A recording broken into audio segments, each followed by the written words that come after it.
하나님 말씀은 신약성경 요한복음 8장 2절에서 11절입니다.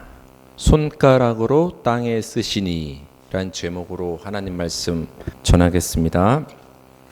음행 중에 잡힌 여자 이야기가 오늘 본문에 등장을 하죠.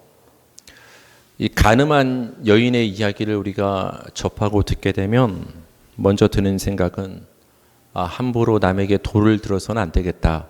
함부로 남을 정죄해서는 안 되겠다. 한 발짝 더 나가서 우리가 죄인을 용서할 수 있는 마음을 가져야 되겠다라고 이 사건을 통해서 우리는 도전을 받게 됩니다.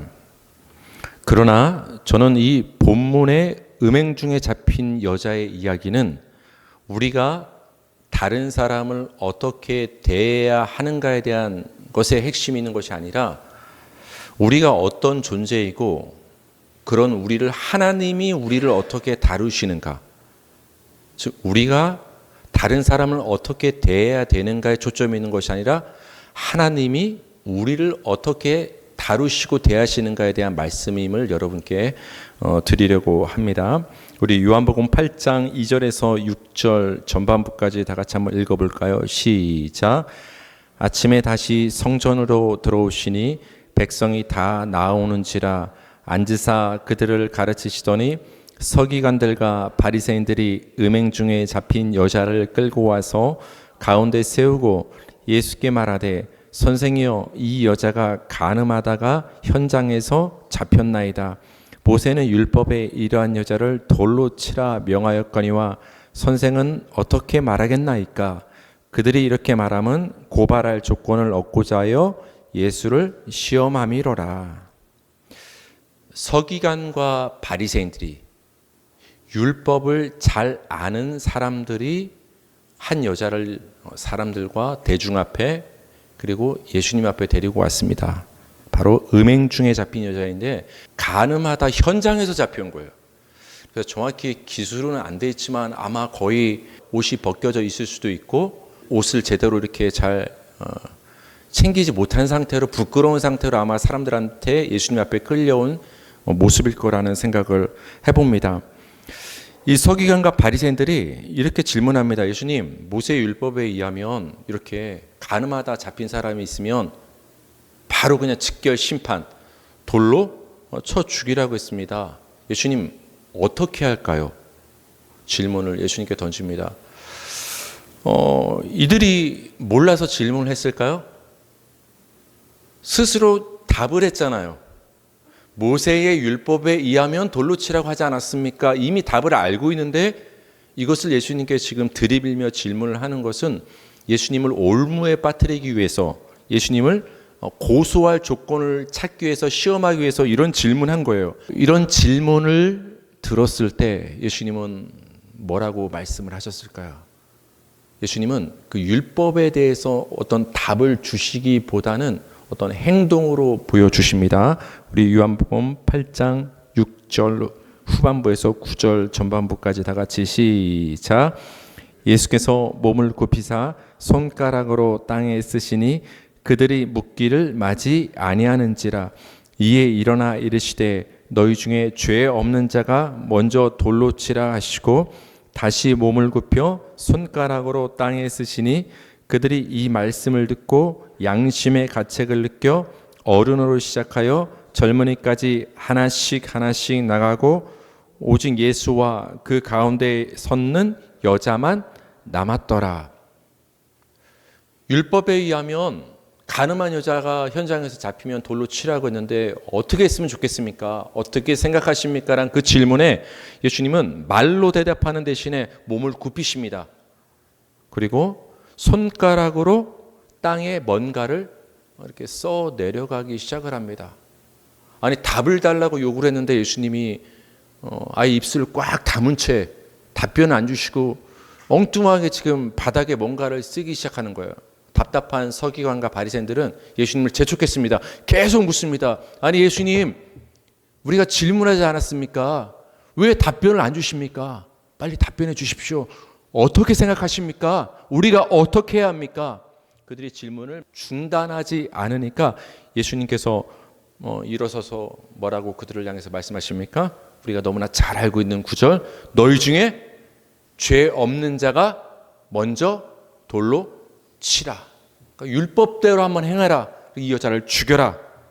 단 너희 중에 죄 없는 자가. 이 말씀을 하시고서 예수님은 다시 몸을 굽히십니다. 그리고 나서 손가락으로 또 땅에다가 뭔가를 쓰기 시작을 합니다. 뭐라고 썼을까요? 예수님이 땅에다가 두 번 쓰셨어요. 두 번 쓰셨습니다. 한 번 쓰시고 일어나서 너희 중에 죄 없는 자가 먼저 돌로 치라. 그 다음에 다시 숙이시고 썼단 말이에요. 이 두 번 쓰시는 장면 사이에 너희 중에 죄 없는 자가 돌로 치라는 이 말씀을 하셨기 때문에 예수님이 바닥에다 아마도 너희 중에 죄 없는 자가 먼저 돌로 치라 그렇게 쓰셨나 보다라는 생각이 보통은 듭니다. 그렇죠? 예수님이 땅바닥에 뭐라고 썼는지를 우리가 살펴보기 전에 먼저 예수님이 무엇을 가지고 땅바닥에 글씨를 쓰셨는가를 우리 한번 볼 필요가 있어요. 손가락으로 땅에 쓰시고, 그다음에 두 번째 쓸 때도 다시 몸을 굽혀 뭐로? 손가락으로 땅에 쓰시니. 주변을 돌아봐서 돌멩이나 어떤 나뭇가지가 있으면 그걸로 좀 적으셨으면 좋았을 텐데 예수님은 자신의 손가락으로 땅에 두 번이나 뭔가를 쓰셨어요. 이 손가락이 굉장히 중요하다는 것입니다. 또 하나 우리가 생각할 것은 한 번이 아니라 두 번을 쓰셨다라는 거예요. 예수님께서 두 번 손가락으로 땅에 글씨를 쓰시는 이 장면은 구약에 등장하는 장면을 생각나게 해요. 우리는 바로 생각 안 났을지 몰라요. 근데 그 당시 바리새인과 이 서기관들, 유대인들, 율법을 굉장히 잘 알고 있는 이 사람들의 입장에서 예수님의 그 행동은 바로 머릿속에 뭔가를 떠올리게 할 수 있는 행동임을 우리는 이 구절을 살펴보면 알 수 있는데요. 우리 출애굽기 31장 18절 시작. 여호와께서 시내산 위에서 모세에게 이르시기를 마치신 때 증거판 돌을 모세에게 주시니 이는 돌판이요 하나님이 친히 쓰신 것이더라. 하나님께서 모세에게 이 돌판을 주실 때 두 번 주셨어요. 예수님이 땅바닥에다 몇 번 쓰셨어요? 두 번. 근데 여러분, 하나님이 모세에게 계명이 쓰인 그 돌판 두 개를 주실 때 그럼 거기에 쓰인 글씨는 어떻게 써진 걸까요? 하나님 말씀하실 때 돌로 모세가 그 돌판에다 막 받아 적었을까요? 하나님이 친히 써서 주셨대요. 하나님이 친히 쓰셔서 모세에게 주셨다 할 때 이 우리말 친히로 번역된 단어는 정확히 번역하면 손가락으로 해요. 여러분, 하나님이 두 번 쓰셨습니다. 뭘 가지고? 손가락으로. 지금 오늘 음행한 여자 사건에서 예수님이 몇 번 쓰셨죠? 두 번 쓰셨습니다. 뭘 가지고? 손가락으로. 그렇다면 예수님이 그 땅바닥에 두 번 손가락으로 쓰신 그 내용이 뭔지 짐작이 가시나요? 십계명을 써 내려갔다라는 것을 우리는 짐작할 수 있어요. 두 번 친히 손가락으로 두 돌판에 글씨를 써서 모세에게 증거판에 십계명을 주셨던 것처럼 예수님도 친히 손가락으로 땅바닥에 두 번 지금 사람들 앞에서 뭔가를 쓰셨는데 그 내용은 바로 하나님이 하신 행동처럼 똑같이 십계명 제1계명부터 십계명까지 쫙 써 내려갔음을 우리는 짐작할 수 있어요. 그럼 예수님이 제1은 써 내려갈 때 그 바리새인과 서기관뿐만 아니라 주변의 사람들이 그 장면을 다 봤을까요? 안 봤을까요? 현장에 있는 사람들이 예수님이 써 내려가는 것이 어떤 내용인지를 다 봤을 거예요. 저 예수가 뭔가를 땅바닥에 손가락으로 쓰기 시작했는데 뭔가 했더니 우리가 너무 잘 알고 우리가 소중하게 여기고 지키려고 몸부림치는 십계명을 1계명부터 저 예수가 손가락으로 써 내려가고 있네. 근데 이때 갑자기 예수님이 말씀하십니다. 쓰시던 예수님이 너희 중에 먼저 죄 없는 자가 돌로 치라. 계명을 쓰다가 죄 없는 자가 돌로 치라. 이 말은 뭐예요? 너희 중에 십계명을 완벽히 지킨 자, 하나도 한 번도 어긴 적이 없는 자가 돌로 한번 쳐봐라. 그냥 돌로 한번 쳐봐라는 그 말만 한 게 아니라 눈에 보이게 그들 앞에서 손가락으로 십계명을 쓰시면서 시각적으로 보여주시고 청각적으로 들려주시면서 예수님께서 그들에게 말씀을 하시니까 그들은 완전하게 예수님 앞에서 양심의 가책을 느끼게 되는 거예요. 그래서 현장에 있던 모든 사람들이 스스로 생각하기에 죄 없는 자는 하나도 없었던 거예요. 그래서 오늘 성경을 보면 뭐라고 표현이 되어 있습니까? 양심의 가책을 느껴서 어른으로 시작하여 젊은이까지 하나씩 자리를 다 떠나갔다. 그들이 스스로 죄인임을 깨달아서 그 자리를 하나씩 떠나가는 장면을 우리는 보게 됩니다. 여러분, 이 장면에서 예수님이 손가락으로 십계명을 쓰신 이 장면에서 또 하나 주목할 것은 예수님께서 손가락으로 십계명을 어디다 적었죠? 종이에다 적었다고 했어요? 아니면 땅바닥에 적었다고 했어요? 땅에. 손가락으로 땅에 쓰시니. 여러분, 성경에서 땅은 누구라고 했죠? 우리입니다. 하늘은 누구라고 했죠? 하나님. 땅은 우리예요. 예수님께서 십계명을 땅에 손가락으로 쓰셨다는 것은 바로 땅 같은 우리 마음에 예수님께서 하나님의 말씀과 계명과 율법을 우리 심령 가운데 새겨 주시는 거예요. 우리는 이 이야기를 통해서 예수님이 그림처럼 땅바닥에 손가락으로 계명을 쓰셨구나, 우리 눈으로 보고 있지만 그것은 우리와 상관 있는 이야기인데 예수님께서 하나님의 말씀을 우리의 심령 가운데 새겨 주시는 장면이 되는 거예요. 우리 심령 가운데. 그래서 하나님은 우리의 심령 가운데 손가락으로 땅에 글씨를 쓰신 것처럼 우리 마음의 땅에 하나님의 말씀을 새겨 주셨기 때문에 우리는 우리 자신을 보게 되는 거예요. 아, 나는 돌을 던질 만한 그런 깨끗한 자가 아니구나. 나야말로 죄인이구나. 더 정확히 오늘 본문으로 말씀을 드리면 음행 중에 잡혀온 여자는 바로 나구나. 내가 돌로 칠 상대가 아니라 바로 내 자신의 벌거벗은 죄인의 모습이 저 여자의 모습이구나 를 우린 말씀에 비춰봤을 때 깨닫게 됩니다. 그래서 히브리서 성경은 하나님의 말씀이 우리에게 어떻게 역사하시는가를 말씀해 주시는데요. 읽어볼게요. 시작. 하나님의 말씀은 살아있고 활력이 있어 좌우에 날선 어떤 검보다도 예리하여 혼과 영과 및 관절과 골수를 찔러 쪼개기까지 하며 또 마음의 생각과 뜻을 판단하나니 지으신 것이 하나도 그 앞에 나타나지 않음이 없고 우리의 결산을 받으실 이의 눈앞에 만물이 벌거벗은 것 같이 드러나느니라. 이게 하나님의 말씀이에요. 여러분, 제가 감히 하나 말씀드릴 수 있는 것은 기독교가 변질된 것 중에 하나는 뭐냐? 사람 듣기 좋은 말만 한다라는 거예요. 사람 듣기 좋은 말만. 여러분은 아무 문제 없습니다. 여러분 복 받길 바랍니다. 이 얘기도 필요하지만 더 중요한 것은 여러분은 죄인입니다. 그것도 그냥 죄인이 아니라 돌 맞아 마땅한 죄인입니다. 여러분의 죄의 모습을 성경에서 찾으면 요한복음 8장에 나오는 가늠하다 현장에서 잡힌 음행하다 잡혀온 이 여자의 모습이 우리의 모습입니다. 이 얘기를 직면할 수 있어야 돼요. 하나님의 말씀을 여러분께 그렇게 들려줘야 돼요. 하나님의 말씀은 살아있어서 활력 있다. 굉장히 예리하다. 칼이 예리하면 어떡합니까? 찌르고 쪼개고 썰고 자르고 도려내고. 근데 뭘 도려낸다라는 거예요, 여러분? 하나님의 말씀이 여러분의 혼과 영과 관절과 골수를 찔러 쪼개는 게 하나님의 말씀의 역할이라는 거예요. 여러분의 심령에 예수님이 손가락으로 쓰신 그 말씀이 지금도 그 일을 하시는 거예요. 여러분의 양심을 찌르고 여러분의 영을 쪼개고 깨닫게 만들어서 아, 나는 죄인이구나.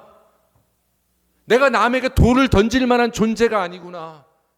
나는 현장에서 음행하다 잡혀온 간음한 여자가 나와 같은 죄인이구나.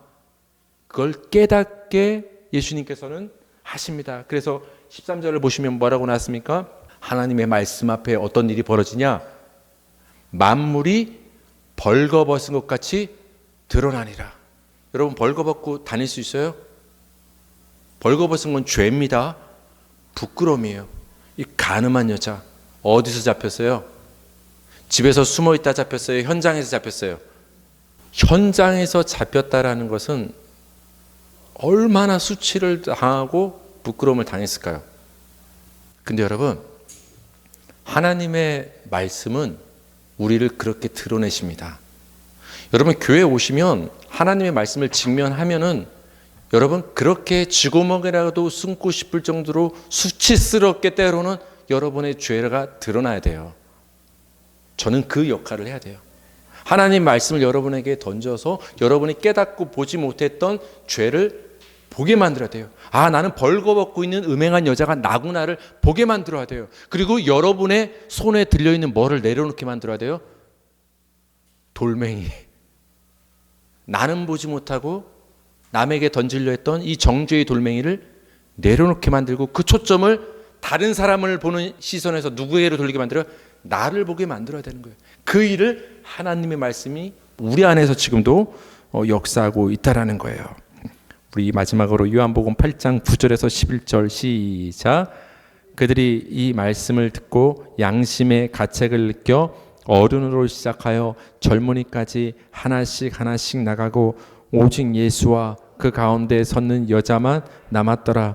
예수께서 일어나사 여자 외에 아무것도 없는 것을 보시고 이르시되 여자여, 너를 고발하던 그들이 어디 있느냐? 너를 정죄한 자가 없느냐? 대답하여 주여 없나이다.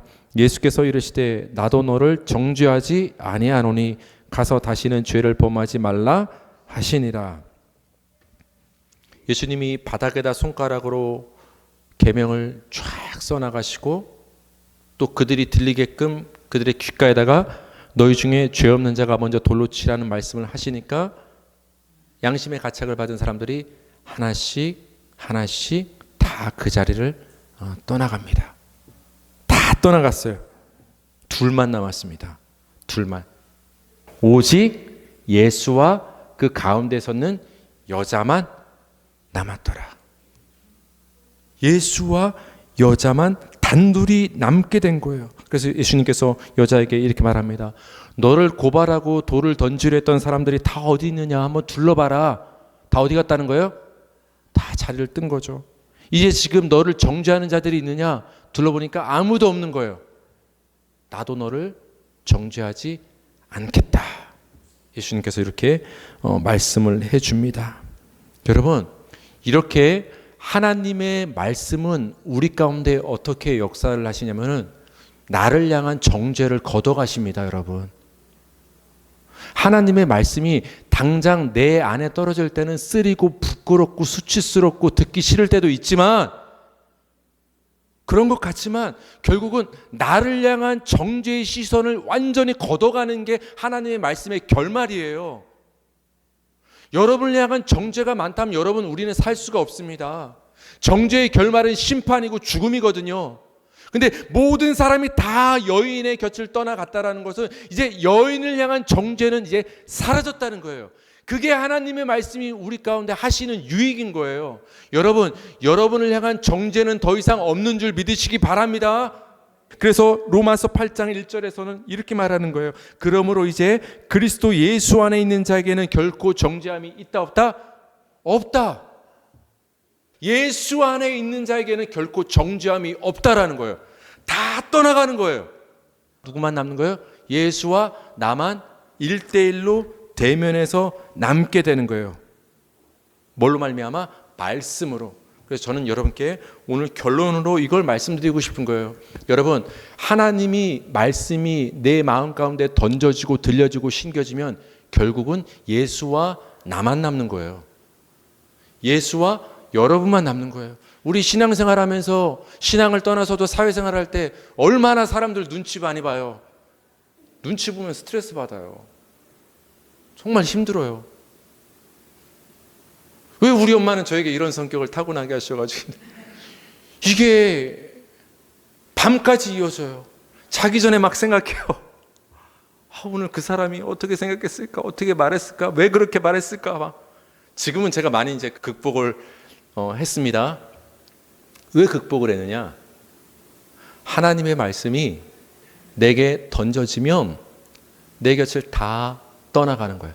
사람이 떠난다는 게 아니라 나를 향한 정죄는 다 없어지는 거예요. 나를 향한 시선은 다 없어지고 오직 예수와 나만 단독으로 대면해서 남게 되는 거예요. 우린 거기에 주목하면 되는 거예요. 여러분, 이 세상이 끝날 때 이 세상을 끝내시고 새롭게 하시고 심판하실 심판장은 누구세요? 누가 여러분 대법원장 되십니까? 세상적으로 말하면 예수님이 여러분 대법원장이시거든요. 근데 그 예수님이 여러분에게 지금 뭐라고 말씀하십니까? 너를 향한 정죄는 이제 다 사라졌어. 이제는 너랑 나밖에 없어. 근데 내가 너한테 말할게. 결코 정죄가 너에게는 더 이상 없어. 왜? 너는 내 안에 말씀 안에 있기 때문에.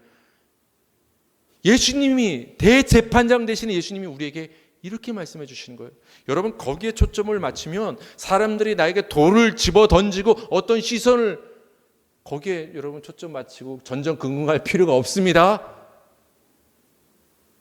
예수님, 다 떠나고 예수님과 그 음행한 여자 둘만 남은 것처럼 말씀으로 인해서 예수님과 여러분과 둘만 대면해서 남기를 바랍니다. 그래서 온전히 예수님께 주목하고 집중하시기 바랍니다. 그래야 할 때 우리를 향한 진정한 위로가 흘러나오는 것이고 정죄가 없는 진정한 생명의 복을 받게 되는 줄 믿습니다.